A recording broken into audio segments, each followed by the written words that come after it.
Seorang mantan model yang pernah tampil di Playboy dan Penthouse kini harus berpose untuk foto tahanan setelah pejabat Los Angeles mengatakan dia memancing pria-pria tua untuk berkencan lalu merampok mereka. Itulah tuduhannya. Setelah berbulan-bulan mendorong warga California Selatan untuk waspada terhadapnya, jaksa kini mengatakan dia akhirnya harus mempertanggungjawabkan dugaan kejahatannya. Selamat datang di Sidebar, dipersembahkan oleh Law and Crime. Saya Jesse Weber.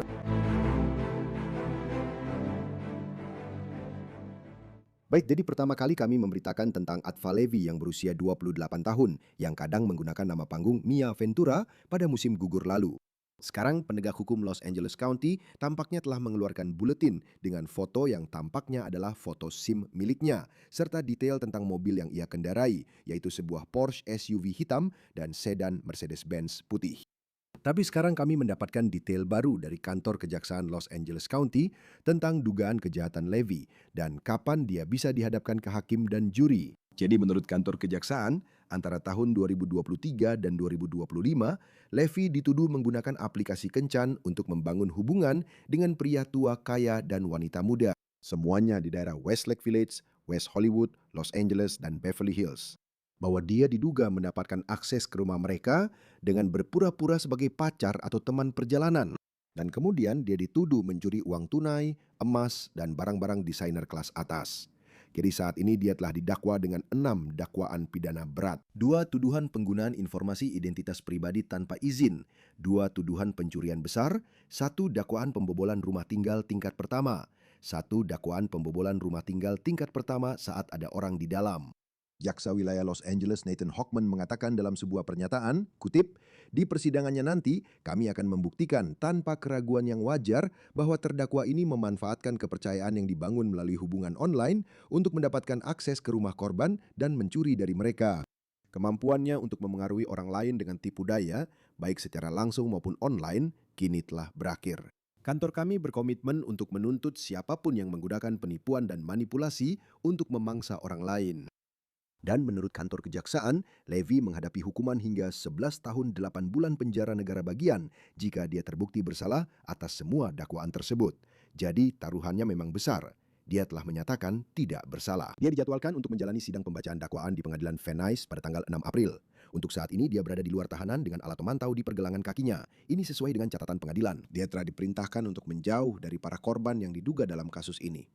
Dan ternyata, bukan hanya California Selatan di mana Levy dituduh menjalankan skemanya. Menurut laporan dari ABC, 7 laporan polisi telah diajukan terhadap Levy di Nevada, Florida, Prancis, dan Italia. Salah satu orang pertama yang berbicara secara terbuka tentang dugaan tangan panjang Levy adalah seorang podcaster bernama Michael Sartain, pembawa acara Access Vegas. Dia mengatakan kepada media berita Los Angeles KTLA bahwa Levy pernah menjadi tamu di salah satu episode acaranya. Dan pada suatu saat, menurutnya, Levy masuk ke ruang tunggu dan mencuri kartu kredit serta uang tunai dari dompet semua panelis wanita saat itu.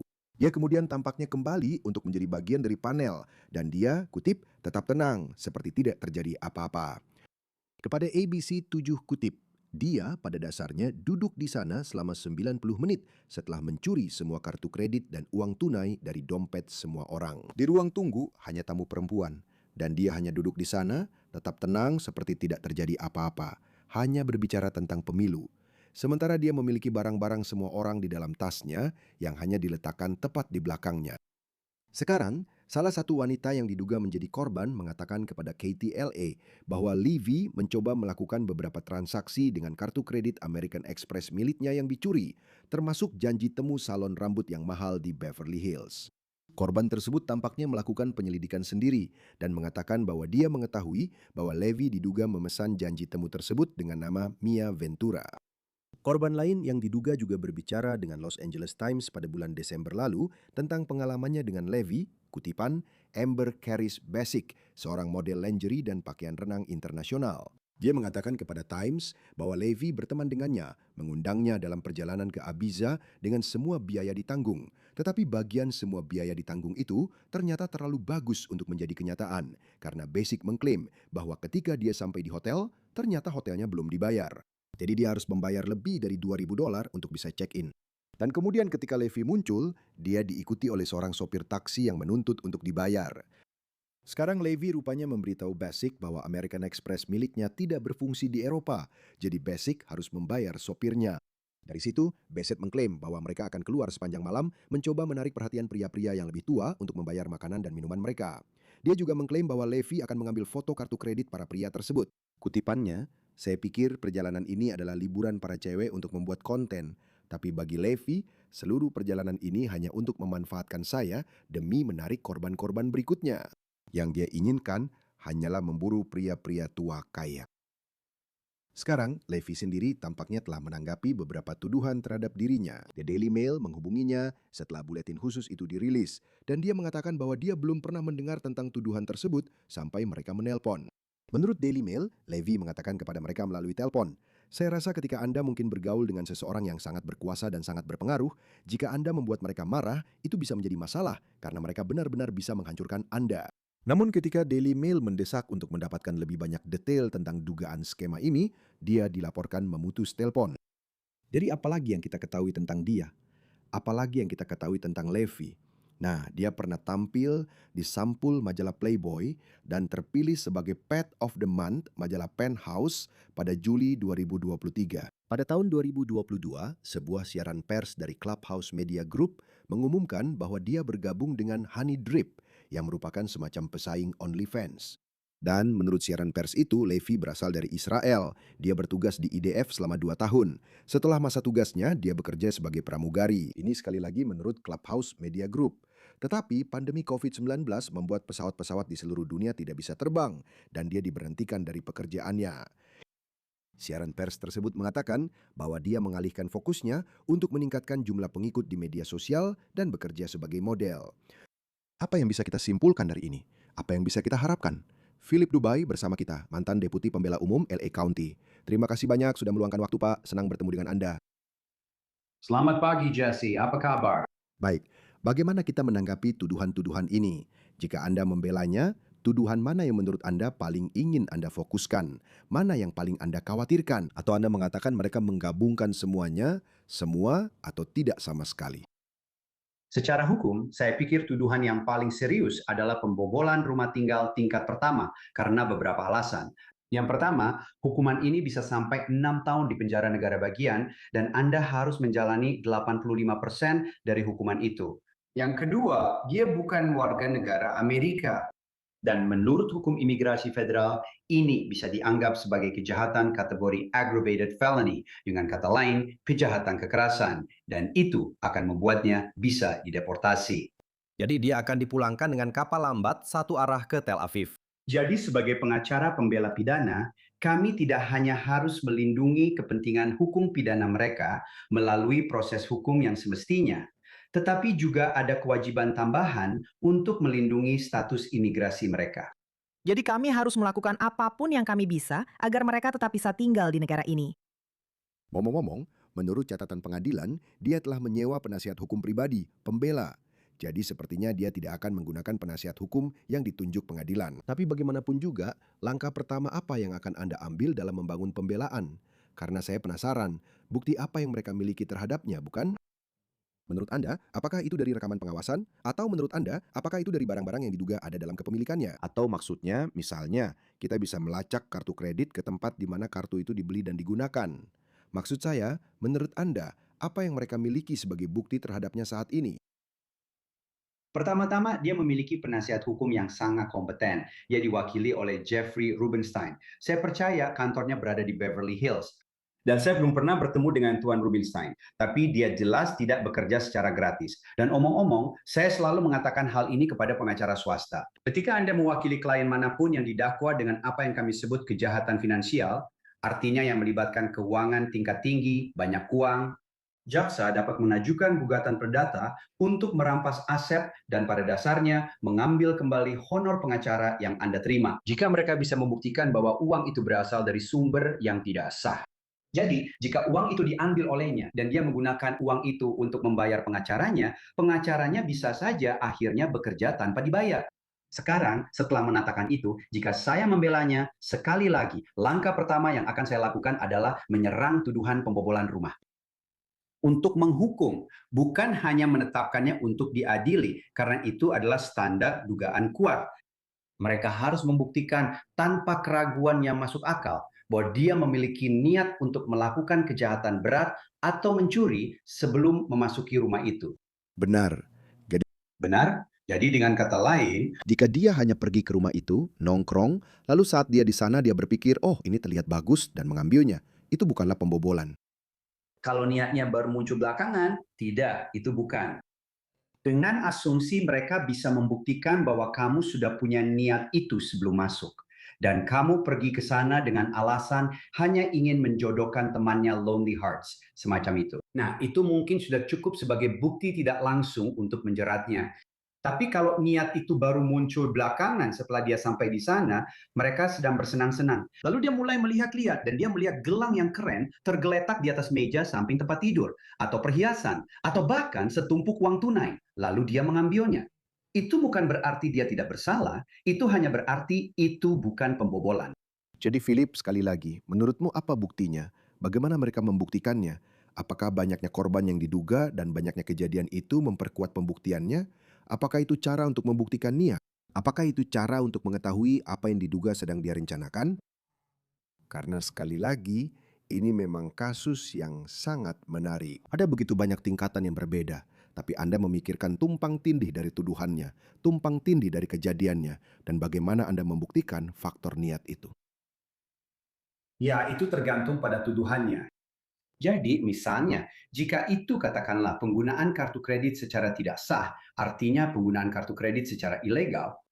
Jika dia menggunakan nama samaran, misalnya saat melakukan pembelian, dia berbohong tentang siapa dirinya, maka itu jelas merupakan bukti tidak langsung dari niat untuk menipu.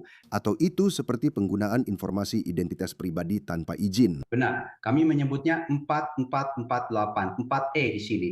Dan itu adalah kejahatan yang sangat umum, di mana seseorang mendapatkan kartu kredit yang hilang atau dicuri. Kamu mencoba mengakuinya sebagai milikmu, melakukan pembelian, tapi kemudian kamu menandatangani dengan nama palsu, atau kamu memberikan alasan palsu tentang bagaimana kamu mendapatkan kartu itu. Itu menunjukkan niat untuk menipu dan niat untuk melakukan penipuan. Sekarang, mengenai pembobolan, tentu saja ketika kamu memiliki semacam sekelompok korban yang datang tanpa ada kaitan satu sama lain, mengatakan bahwa iblis ini juga telah melakukan hal ini kepada saya. Dia masuk ke rumah saya dengan dalih ingin pergi berkencan, ingin berhubungan. Tapi kenyataannya, saat saya lari ke dapur untuk menuangkan minuman untuknya, atau saat saya ke kamar mandi, dia mengobrak-abrik laci, membuka lemari, atau mengacak-acak laci saya, melakukan apa saja. Itu jelas merupakan bukti tidak langsung dari niat untuk mencuri. Tapi apalagi yang bisa dibuktikan? Saya rasa ada argumen yang bisa dibuat bahwa berdasarkan bukti tidak langsung, dia sudah punya niat itu sebelum masuk. Terlalu banyak orang yang beramai-ramai menuduhnya, yang sudah menjadi korban dia, untuk mengatakan bahwa ini adalah niat yang muncul belakangan. Apa pendapat Anda tentang pernyataannya, pernyataan yang katanya dia buat kepada Daily Mail bahwa dia, Anda tahu, sepertinya dia mengatakan bahwa dia dituduh secara salah, dijadikan target secara salah karena dia berselisih dengan seseorang. Apakah itu bisa dijadikan pembelaan dan kemudian dia menutup teleponnya ketika ditanya lebih lanjut tentang hal itu? Yang, maksud saya, itu memang haknya, tapi saya tidak tahu. Saya berasumsi itu mungkin akan dijadikan bukti, mungkin. Tapi apakah itu juga memberi Anda gambaran tentang pembelaan di sana? Tergantung seberapa kredibel dia terlihat. Jika dia memberikan kesaksian dan berkata, lihat, saya akui, mungkin saya memanfaatkan orang-orang. Saya tidak suka mereka setelah kencan pertama. Itu tidak berhasil, tapi tetap saja mereka memanjakan saya dengan hadiah-hadiah mewah. Mereka mengajak saya makan malam dan memanjakan saya. Mereka hanya pecundang yang sakit hati karena saya tidak tertarik, karena saya tidak mau kencan kedua. Dan saya pikir ada argumen yang bisa dibuat bahwa itu benar. Maksud saya, berapa banyak orang yang berkenalan lewat situs kencan ini? Tujuannya memang untuk berkencan. Kalau tidak berhasil, ya sudah. Jadi kamu lanjut ke orang berikutnya dan semoga kamu menemukan belahan jiwamu. Sekarang, setelah beberapa saat, itu akan mulai menumpuk dan menumpuk, seperti balok-balok rasa bersalah, karena akan ada terlalu banyak orang yang mengatakan bahwa setelah atau pada kencan pertama, dia masuk ke rumah saya dan menggasak barang saya. Jadi saya tidak berpikir itu hanya orang yang kesal karena kalah atau seseorang yang menyesal pergi kencan pertama. Itu terdengar seperti seseorang yang benar-benar menjadi korban kejahatan. Saya rasa akan sulit mendapatkan juri yang adil dan tidak memihak dalam kasus seperti ini sebagai pengacara pembela. Bukan karena semua orang tahu tentang kasusnya, tapi karena apa yang dituduhkan kepadanya, bagaimana penampilannya, bagaimana cara dia membawakan diri. Saya bertanya-tanya apakah itu bisa jadi sulit. Anda tahu, citra publik dan juga tuduhan-tuduhan ini memang bisa berat. Memang bisa sulit untuk menemukan juri yang adil dan tidak memihak, bukan? Ya, yang benar-benar penting selama pemilihan juri adalah Anda bisa mendapatkan dari panel calon juri bahwa tidak ada yang sudah membentuk opini akhir.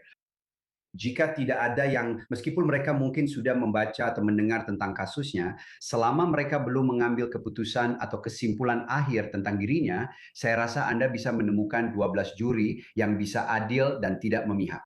Meskipun kita begitu terlibat dalam dunia true crime setiap hari, masih banyak orang di luar sana yang hanya menjalani hidup mereka dan sama sekali tidak tahu siapa dia sebenarnya.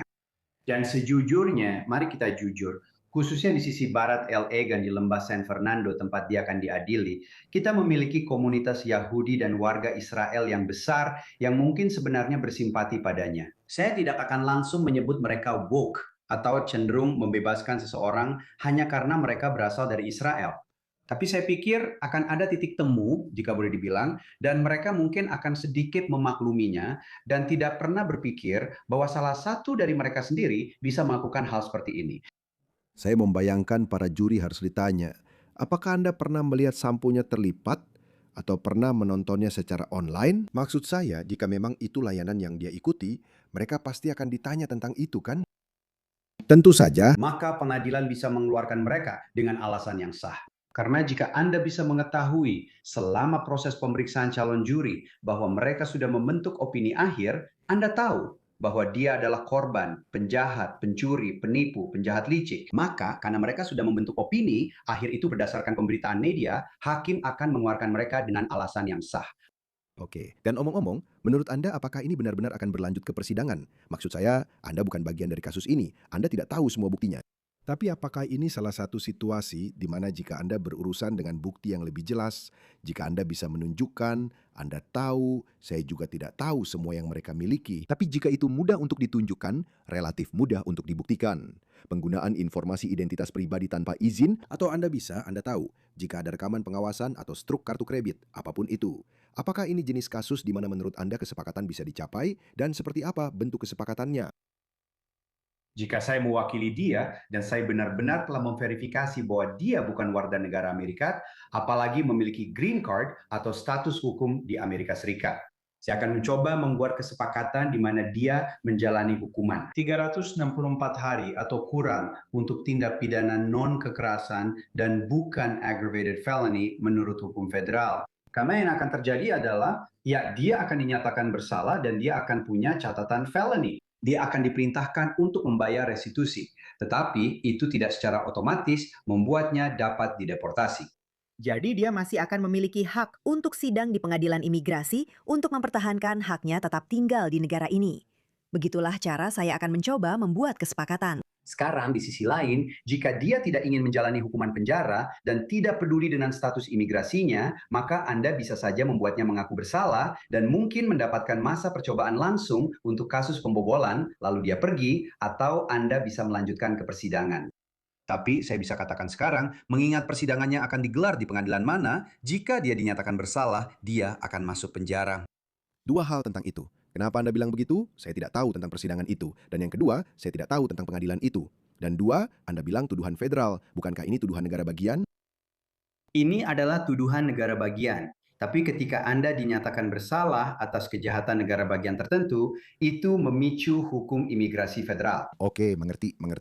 Oke, dan hukum imigrasi federal mendefinisikan jenis-jenis pelanggaran tertentu yang membuat Anda bisa dideportasi. Mengerti. Misalnya, jenis-jenis pembobolan rumah yang diperberat, di mana pemilik rumah benar-benar ada di rumah saat kejadian.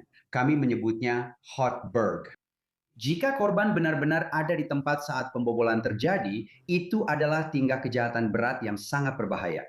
Karena ada anggapan bahwa Anda bisa menggunakan kekerasan untuk mencoba menggagalkan pencuri, atau pencuri mungkin akan mencoba menggunakan kekerasan terhadap korban. Jadi Anda dinyatakan dapat dideportasi. Kenapa pengadilan seperti itu? Anda bilang kalau dia diadili di pengadilan itu, dia bisa dipenjara. Kenapa Anda bilang begitu? Saya bisa bilang begitu berdasarkan pengalaman saya dan pernah menjalani sidang di San Fernando Valley. Ketika Anda tidak mengambil kesepakatan dan ancaman hukumannya hampir 11 tahun, Anda tidak akan mendapat masa percobaan saja ketika korbannya sebanyak ini.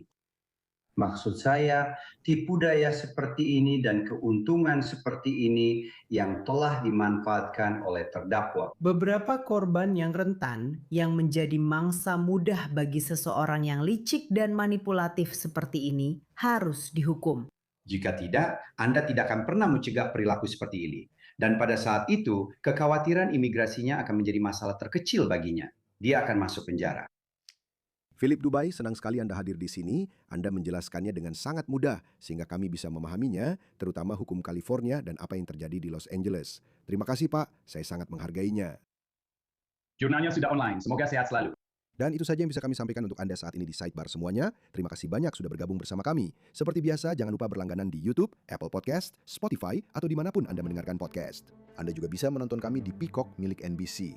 Jika Anda ingin mengikuti saya di X, Instagram, atau acara saya di News Nation, JC Weber Live, Senin sampai Jumat pukul 11 malam waktu timur. Sampai jumpa di lain kesempatan semuanya.